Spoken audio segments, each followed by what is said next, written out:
Hello, Namaskar. This is Vinita Kumar, and you're watching me on India.com. In our special Women's Day edition today, I have someone who's been this ever so graceful symbol of being a woman in the industry. She radiates love and confidence, and for her, to being bold is being true to who you are. Is that right, Dia? In conversation, Dia Mirza.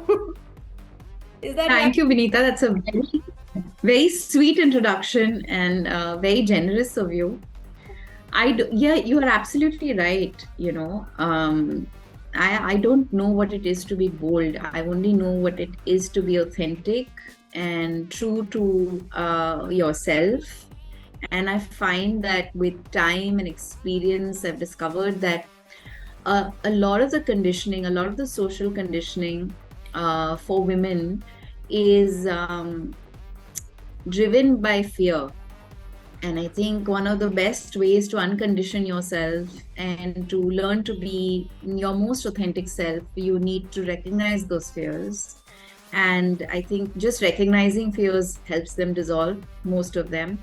And if you continue to feel a sense of fear about certain things, then you have to learn to do things anyway and discover most of your fears were unnecessary or misplaced. Yeah, yeah, yeah. Let me ask you this. How easy or difficult has it been for you being a woman in the industry? I'd be extremely ungrateful if I said that it's been hard because I think so many opportunities opened up for me very early in life. I was 18, 19 when I joined the Hindi film industry. And that happened because, I was an attractive looking girl who had just won an international beauty pageant. So it really opened up opportunities for me. But I think when you're in the workspace, and especially when I joined film, it was a time when there was just such a small percentage of women were represented on a film set. There were very few women on any given film. Yes. And that itself created all kinds of inequalities, right? But thankfully, with time and better representation, things have improved and evolved. Yeah. And I mean, we still remain hugely underrepresented in the films across all mediums. Yeah. And a lot of work to be done to improve representation for women in film.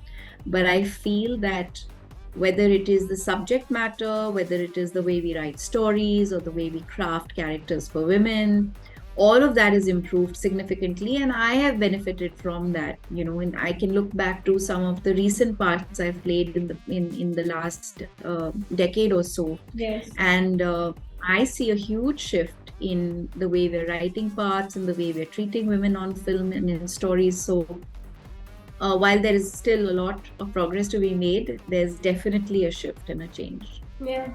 That's absolutely there, Dia, as wonderfully put that out.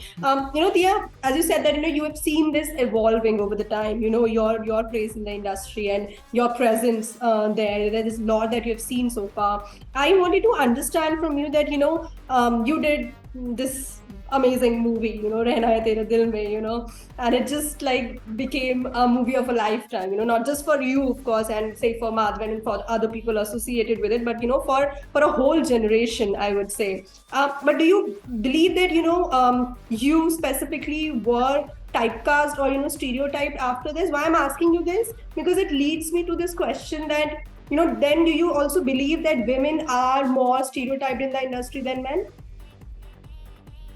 No, I think all people are stereotyped because if you play certain parts, then you tend to get only those parts. So I was actually laughing about it. I was complaining to a friend of mine recently who's also an actor, saying, now every part that comes to me is a Muslim character. And I have no problem playing a Muslim, right? Yeah.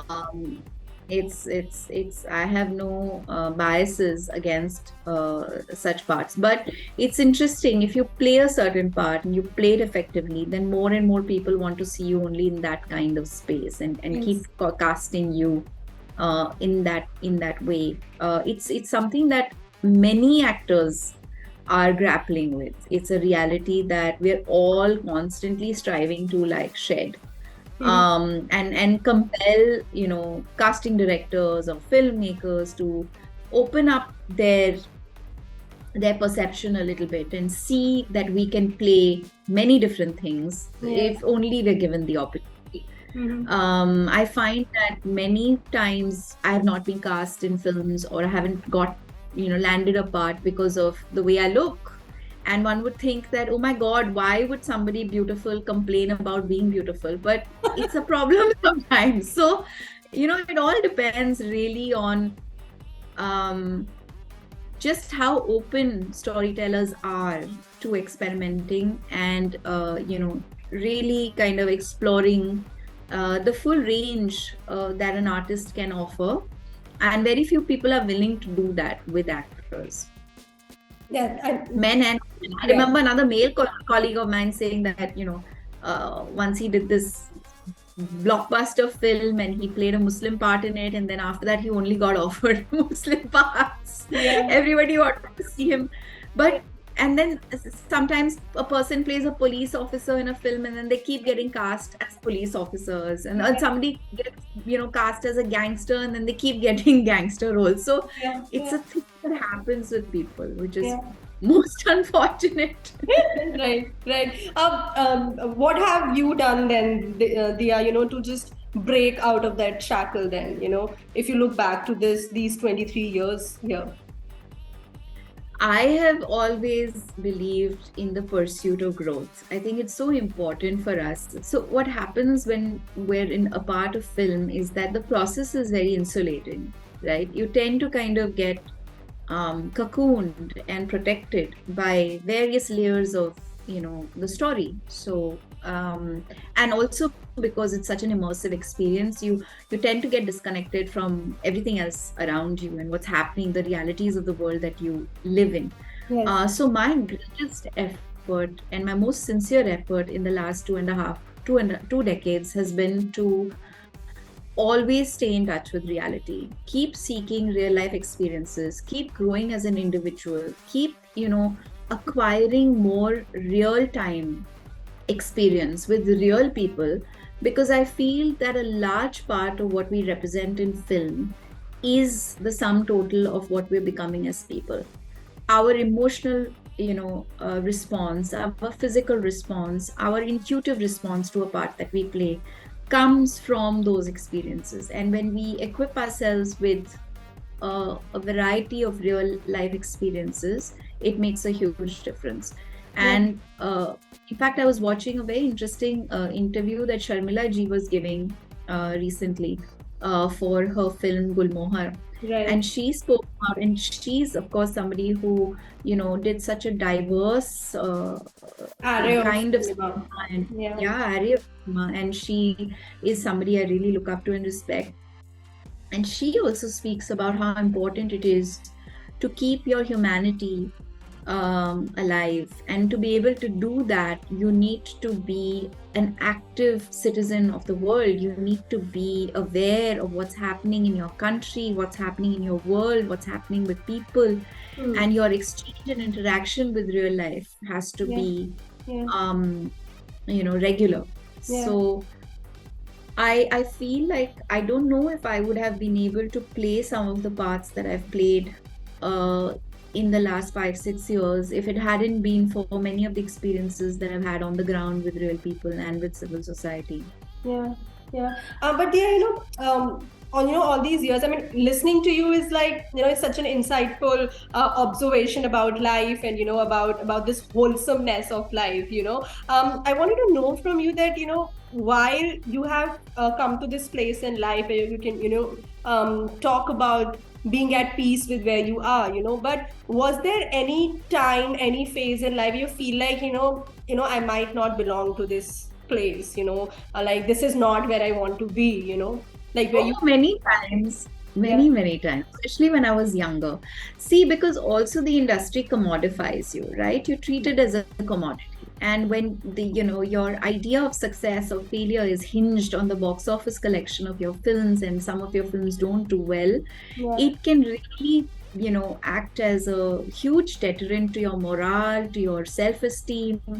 I struggled a lot when my films didn't do well, and opportunities were drying up, and I was so young, and I would constantly be told, you've got so much promise, you have so much potential, you should be doing more. And but and all of that used to have an impact on me. But what I used to do is to kind of use that information to channelize myself and say, no, then next time an opportunity comes along, I want to meet it with more preparedness. So I'll spend more time in workshops, I'll learn more, I'll travel more, I'll do more work with, civil society organizations that really put me in touch with real people, put me in touch with real life problems, that help me interact and engage with the human story Yes. as much as possible.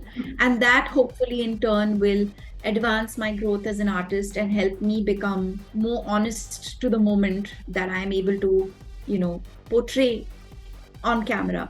Yeah. And it benefited me hugely. I mean, I still know that there are so many people who do say that, oh, underutilized artist, like there's so much more this person could do. And yeah, some days I feel it too, but it's okay, because I've done work at my pace. I have never, so when I got into my 30s and I set up my production company and I started working as a producer and creating content, I realized at that time that this is a job.